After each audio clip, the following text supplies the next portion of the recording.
Alright, so I was asked for a tour of the camper. So let's give you an idea of what the outside is. She's a 2004 F-150.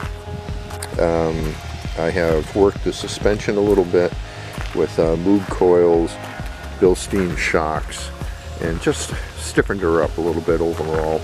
I still would like to add the Addle leaf to the rear suspension and take her up a tad more just in the rear for as we hang out and play. Alright, so it's a lift roof. So as you can see, I have it clipped in the four corners. Now, if I was to do this again, and I did not place in this corner over in here a blocking to be able to do this mount for this clip, which I wish I had, because if I had placed it there, then for roadside or just doing lunch kind of entrance into the camper, then I could have just lifted the backside, brought it up, and had it on the angle for the lift, and that would have given me some better access. I didn't think about that. I wish I had. The pieces on the side over here, I'm still kind of figuring out. This is actually my wastewater container. I can place it underneath the camper or just put it on the ground someplace, and if we're bothered about what do I do with my gray water, there you have it. That's what I'm doing. The upper part here, I was going to set up some sort of a flip out shower container. Haven't decided. I kind of went against it, said no, I really don't need it.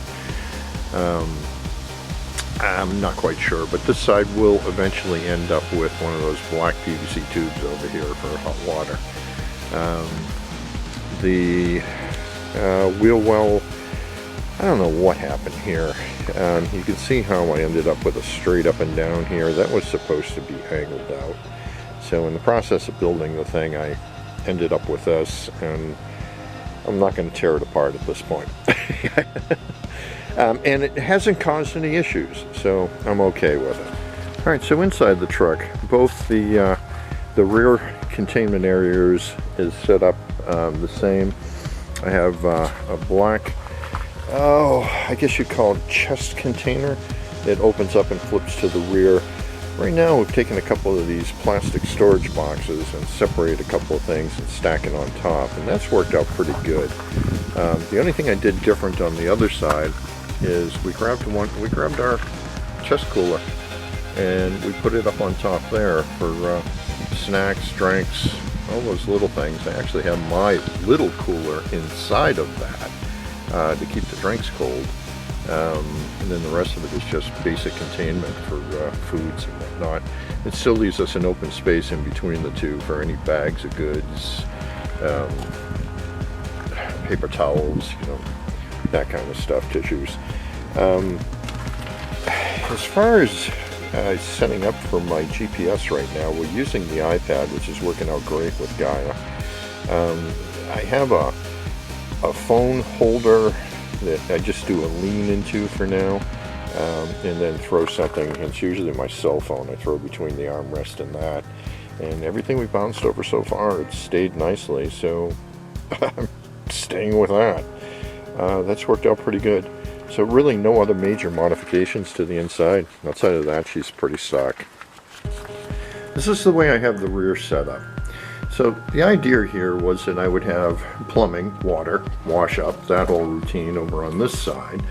Narrower side because the door is off-centered, and I'll show you why in a moment. But I bought these 2.5 gallon carboys. They're laboratory style carboys. They work out real nice.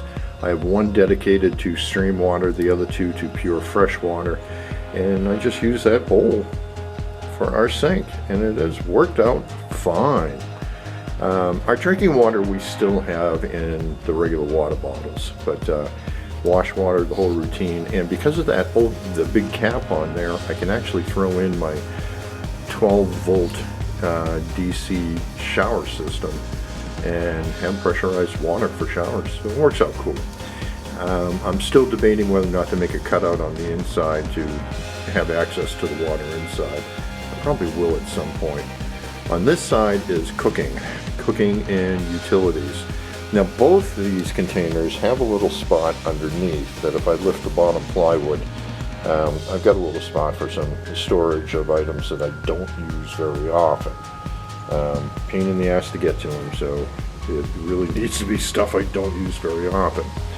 Up top there where the Lego blocks are usually has the 1 burner butane up there, which we use inside in the morning.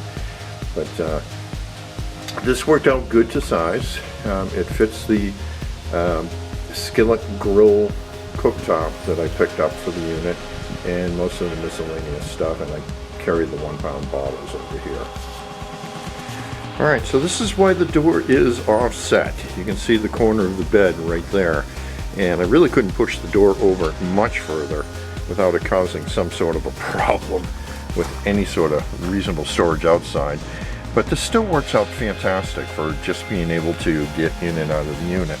Right now both the cushions are sitting on this bed because there's just not enough space. You can see that up top there to have the cushion up there permanently. And then over on this side is kitchen with the slide out fridge, a little bit of space underneath, some storage down the end there in the drawer, and I'll show you that in a moment. And we ended up with just setting up a porta potty in here so that we can have an indoor facilities. That was an absolute demand from the wife, and it gives me a little more space over here for floor space to put a few things, which obviously is cluttered from the last time we were out. The whole idea over here was to actually set up an indoor shower. Alright, so I'm going to lift the top and give you a better view of what's going on.